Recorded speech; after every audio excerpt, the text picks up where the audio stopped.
Сергей, ну, обрастает все новыми и новыми там, подробностями вот это вот событие, связанное с Валберес. Наверное, это самое яркое, что сейчас связано с Российской Федерацией в информационном пространстве. Из последнего участники стрельбы попросились на так называемую специальную военную операцию. Понятно, чего они хотят избежать, да? Но мне кажется, что вся эта история, мы видим в ней всего лишь верхушку айсберга.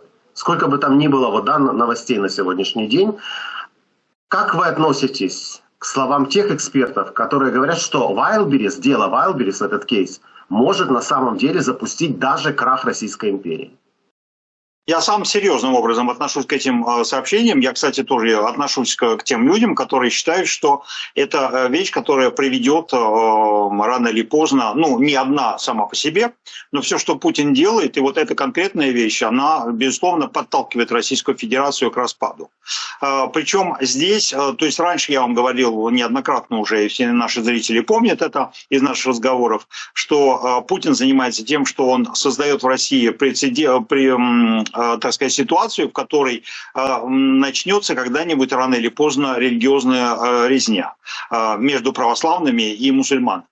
А тут еще добавилась еще вот какая штука. Ну, то, что эти там боевички, которых арестовали, что они там поедут на СВО, это уже техника, это уже мелочи какие-то, да. Тут не мелочи, другое. Другое то, что получилось так, что две национальные мусульманские группировки, ингушская и чеченская, нашли друг на дружку, и за одной стоит Кадыров, а за другой стоит администрация президента Российской Федерации, хотел сказать, Бориса Ельцина, вот, Владимира Путина. Вот. Но его, поскольку Валерий Дмитриевич Соловей с генералом СВ похоронили в прошлом году, то мы можем говорить все, что угодно.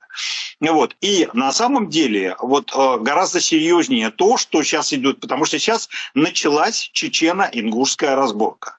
То есть, кроме того, что передел власти, кроме того, что резня между православными и мусульманами, кроме того, что Кадыров залез с ногами в Кремль, а это, в общем, ему могут не простить на определенном этапе, потому что он перешел, безусловно, красную линию, он, безусловно, захотел стать федеральным каким-то игроком, а это Кремль к этому все-таки очень плохо относится.